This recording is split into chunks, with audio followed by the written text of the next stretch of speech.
Lorenzo, a university student, arrives in a small town to fill in as a substitute teacher for a year. He walks through quiet streets and settles into an almost empty house, determined to see the year through. He watches the children from a distance, trying to get a feel for the place. Everything seems simple, but something pushes him to get more involved than he should. In his first class, he reads a few pages from a book to his students. The students' gazes are split between interest and boredom, while he calmly maintains the pace. When the class ends, he leaves the classroom and Duilio follows him, barely containing his anxiety. The boy wants to know what happens next in the book, and Lorenzo assures him they'll continue it the next day, leaving the suspense hanging. Lorenzo asks Duilio why he's so interested. The boy explains that his mother also died when he was born, just like in the story they're reading. Later, the principal warns Lorenzo that the book is meant for mature readers and is not suitable for children. If he decides to continue, he will have to deal with the complaints. Lorenzo silently accepts, bearing a responsibility that does not stop him. During recess, Lorenzo talks with his students about families. He asks about their parents. He wants to meet them. He wants to understand each child's environment. One of them comments that it's hard for those who live far away. Lorenzo replies that he himself will go to the most distant homes if necessary, opening a door that commits him even more. When leaving school, Duilio is waiting for him with 2 bicycles. He insists that Lorenzo visit his house, and Lorenzo accepts with childlike enthusiasm. They pedal out to the countryside where his family lives. He meets the grandparents, the stepmother, and the father, while sensing a family dynamic that both attracts and unsettles him. After the introductions, Duilio takes him to a shed. He takes out a wooden boat he made himself from maple and gives it to him, proud of his work. Lorenzo thanks him with genuine emotion. Duilio mentions that his whole family has been charmed by him, sparking a quiet closeness that grows silently. On the way back to town, Lorenzo takes the bus and runs into Cecilia, a beautiful woman. The encounter is direct and physical, without preamble or certainty. They give in to a brief impulse that needs no words. The connection remains open, suspended between desire and confusion. A few days later, a teacher tells him that there are rumors going around. They say that Lorenzo spends time at students' homes. She reminds him that it's forbidden to charge for private lessons. He insists that he doesn't, but the woman, ironically, asks if he really visits families just for pleasure. Lorenzo replies that he does. She walks away without believing him, leaving him exposed. Shortly after, Lorenzo welcomes Cecilia into his home. He shows her the empty spaces. He explains that he'll only be there for a year. She looks around, moving confidently through the austerity of the place. The silences grow heavy, as if there are decisions yet to be made. It doesn't take long before Lorenzo seeks physical contact. Cecilia says she has to go, but invites him to a party on Saturday and promises to introduce him to someone. He asks, confused, to whom. She clarifies that she'll introduce him to her boyfriend, and Lorenzo is left speechless, caught between what he wants and what he hears. Saturday arrives. Cecilia dances with her boyfriend Bruno, while Lorenzo watches from a sofa. He sees smiles, hugs, a complicity built over years. He remains still, holding back a mix of discomfort and attraction. The impossible closeness keeps him on edge. Later, Cecilia dances with Lorenzo and he asks if Bruno is really her boyfriend. She replies that they've been together for 3 years. He questions why then she sleeps with him, and Cecilia describes a free love, assuring him that she can be with whoever she wants, whenever she wants, without stopping loving Bruno. Her explanation confronts him, but doesn't stop him. Despite his disagreement, Lorenzo keeps seeing Cecilia to be intimate. They meet again without arguing much, just holding on to desire. He tries to separate the body from the conflict, as if order could be maintained by force. Each encounter pushes them to a more blurred edge. This time, Lorenzo sets a boundary. He makes it clear to Cecilia that he can't be with her knowing she has Bruno. She gets angry and confronts him harshly. He decides to end the affair between them. The breakup leaves a void that seeks to be filled elsewhere. Lorenzo returns to Duilio's house. His father shows him a tractor and invites them to get on. The countryside opens up before them. Then, Duilio takes him to the riverbank and pulls a plant from the ground to give it to the teacher. Lorenzo accepts it, not noticing that the boy is watching him with an interest that becomes insistent. The stepmother watches warily when Lorenzo gives Duilio an expensive encyclopedia. He clarifies that it didn't cost him anything, that he's had it for a long time.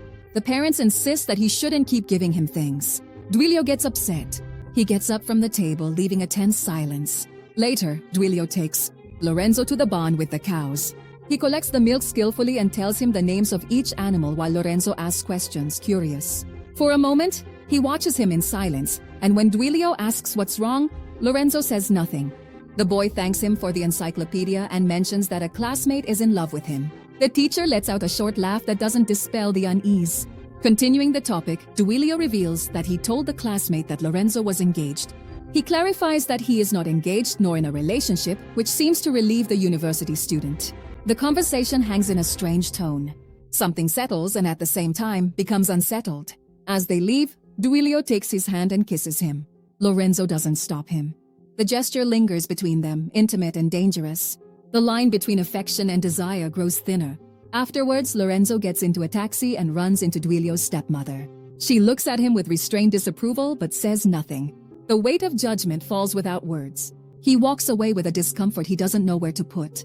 The next day, Duilio's father looks for Lorenzo. He asks him to visit the house less often. He wants to spend more time with his son and feels that Duilio has grown too attached to him. Lorenzo asks if his wife told him about the previous night. The man says yes, but that's not the reason. Lorenzo agrees, though the request leaves him without arguments. In the next class, Lorenzo notices a problem. He notices that one of the older boys has something compromising in his pants, while another watches him and laughs. Without hesitation, he firmly takes them out of the classroom. Authority prevails, but the discomfort lingers among the desks. The next day, Duilio tells him that his grandfather has been admitted to the hospital. He says that his father wants to see him at home, and Lorenzo returns to the house where he is warmly received. The man asks him to take Duilio to the village one Sunday so the boy can see him. Later, the old man appears and assures everyone that he feels fine with the medical care, though everyone keeps an eye on his condition. After leaving the hospital, Lorenzo and Duilio have something to eat together. They talk and avoid bringing up the subject of the kiss, as if it had never happened. Duilio says he likes working with clay and wood, and mentions the boat that was given to him. He also says that his sister will be coming to visit, and that he told her about the teacher, which piqued her curiosity. Adalgisa arrives at her parents' house and finally meets Lorenzo. They eat together as a family, with conversations and exchanged glances. The stepmother notices the immediate interest between Lorenzo and Adalgisa. Duilio notices it too, attentive and silent, as if guarding his own territory. After lunch, Lorenzo and Adalgisa play cards. Duilio watches from the sofa, restless, and brings another game, asking the teacher to play with him.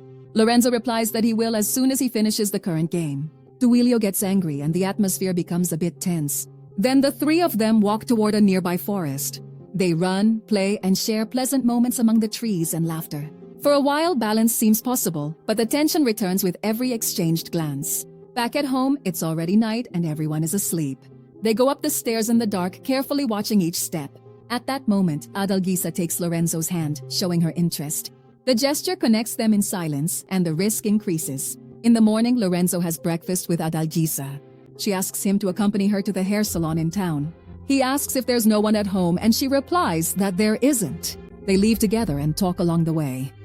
She asks if he has a girlfriend, and he says no. Then she mentions that she has someone who is never really with her without giving details, and the distance between them grows smaller. They change the subject. Adalgisa says it seems like Lorenzo cares a lot about his brother and asks him why. He replies that it's because his brother cares about him. Moments later, they lie down on the grass and kiss passionately. When she tries to guide his hand toward her inner thigh, he pulls away and makes it clear he doesn't want to go any further. She is left confused but doesn't insist, and the tension lingers in the air. Shortly after, Lorenzo sees Duilio throwing stones into the river. He asks him to come over, but the boy, defiant, replies that if he wants, he should come over himself. The distance between them becomes both physical and emotional. The water carries away the silences that no one breaks. Lorenzo goes down to him and asks if he's angry, noticing that they haven't talked in a while. Duilio, annoyed, says that he's having fun. The teacher assures him that he's not making fun of him and adds that he's there for him, which should be enough. Duilio asks if he'll see him again when his substitute teaching ends. Lorenzo promises that he'll come whenever Duilio wants, just by writing to him, and leaves behind a fragile promise. Then Duilio says that he has a close friend who had to repeat the grade. He suggests that Lorenzo give him lessons so he can move on to the next year. Lorenzo refuses and explains that he can't give private lessons to students from the school and that he would have to move to the town because he doesn't live there. Duilio says that's exactly what he wants. Lorenzo refuses again and the rejection thickens the air. Before leaving town, Lorenzo runs into Cecilia again. She tells him that she's going to marry Bruno in a month. Lorenzo is surprised. Cecilia assures him that this won't change anything and that they can keep seeing each other. Tired, he asks her to leave his house for the second time, closing that door. The next day, Lorenzo visits Duilio before leaving for good. The boy tells him that his stepmother has given him permission to stay the night. The invitation carries a tone of farewell and hope. Lorenzo nods, searching for calm where there is only doubt. That night, the teacher can't manage to sleep even a couple of hours. He tosses and turns in bed, thinking about every gesture and every boundary. The house creaks in silence as if it were listening to him make up his mind. The sleeplessness leaves him more vulnerable. The next morning, Lorenzo says goodbye to the family and thanks the stepmother for letting him stay. She apologizes for what happened before, easing old tensions. Duilio waits for him by the taxi and asks if he will really come back someday. Lorenzo replies that he can't. The boy gets upset and he gets into the car, driving away from the house and all the temptations that surround him.